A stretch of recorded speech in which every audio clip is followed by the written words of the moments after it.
With the release of The Mandalorian and Grogu, the internet is awash with Star Wars discourse. As a big fan of the original trilogy, I am in no way immune to partaking in this, whether I am ingesting hot takes or spewing out nonsense of my own. The most fascinating of topics from my perspective is how do you save Star Wars? I think there are at least two paths.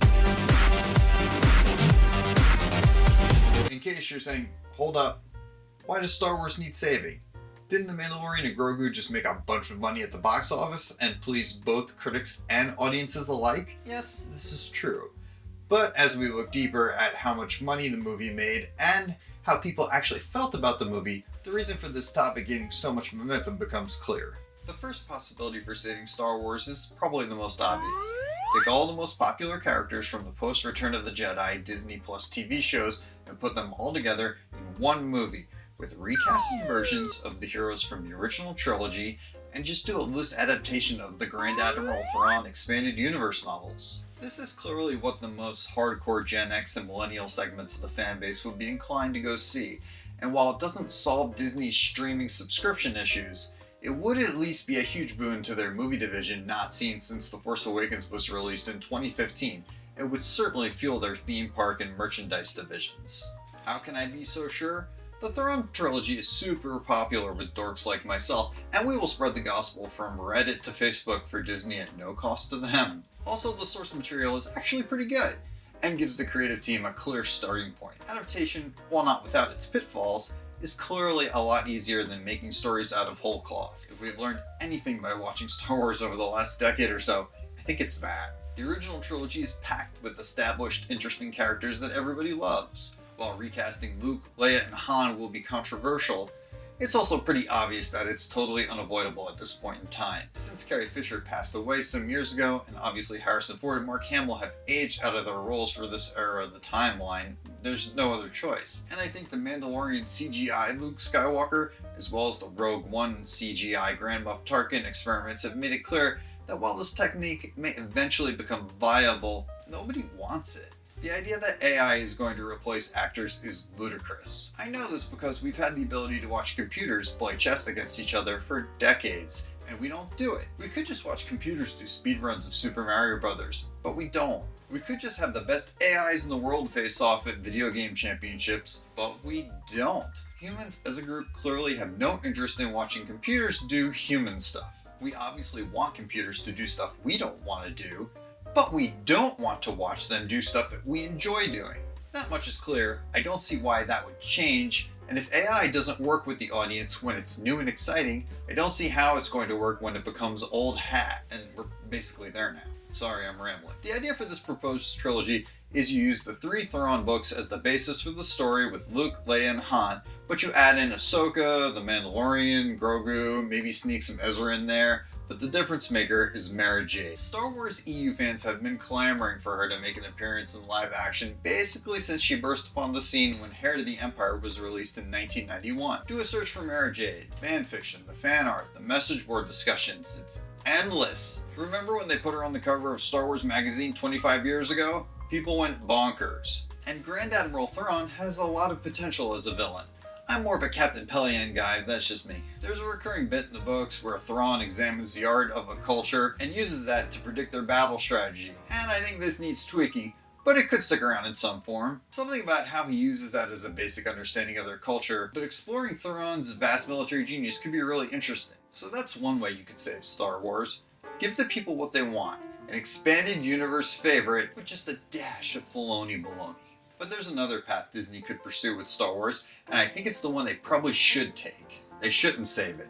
They should just stop. For like a decade. Fatigue is a real thing in fandom.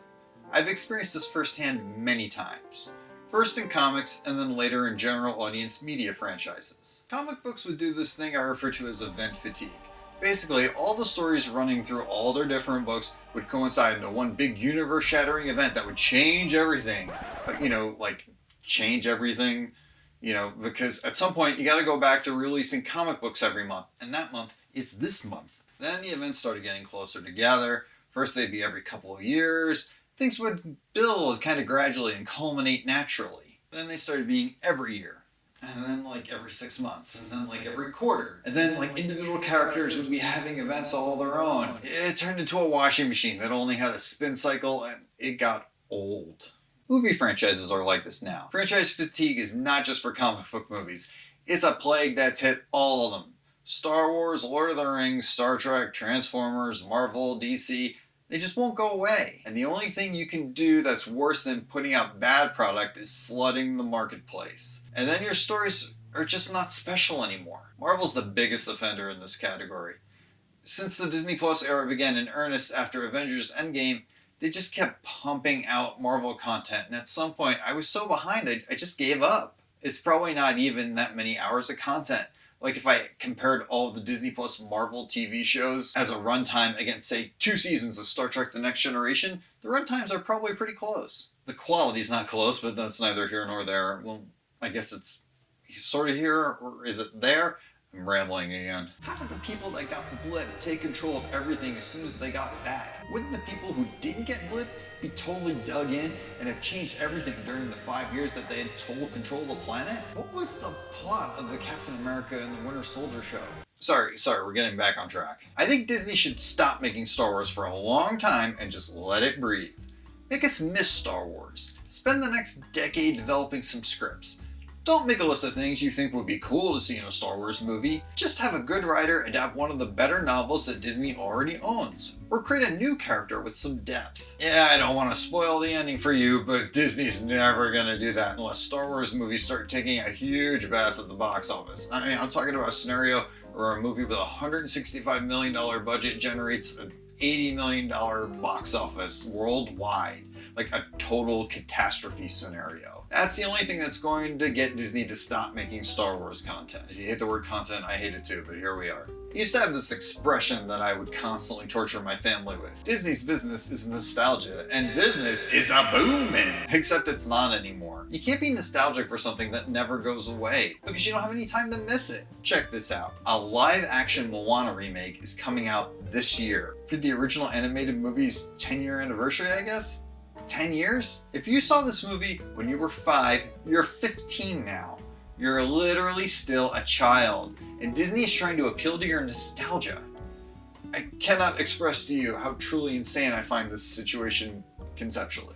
But this is their business model, and they seem to be sticking to it no matter how disappointing the box office returns get. Sure, The Mandalorian and Grogu's budget was relatively low for a Disney Star Wars movie, but it's pretty clear that this film is not going to be a runaway financial success for them. Now, I don't particularly care how much money the movie makes, and it's not an indication of the movie's quality, but it's certainly an indication of the audience's interest in said movie, or in this case, perhaps lack thereof. The Mandalorian opened to similar numbers as Solo: A Star Wars Story, which admittedly cost twice as much as the Mando movie, but keep in mind that Solo's underperformance effectively ended a Star Wars Story line of movies. It turned the Obi-Wan movie into a TV show, just as a writer's strike somehow turned the 4th season of The Mandalorian into a movie. I think this is happening because the post-sequel trilogy Star Wars era has been, for the most part, playing it safe. The stories aren't necessarily boring, but they're light on stakes and they take zero chances. The Mandalorian and Grogu is a random story that will not matter in its universe or in your heart.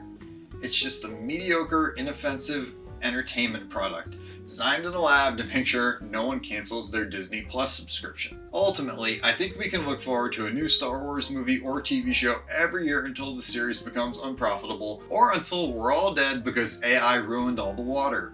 Thanks for watching! That's why I do this. That's why I do the work, folks.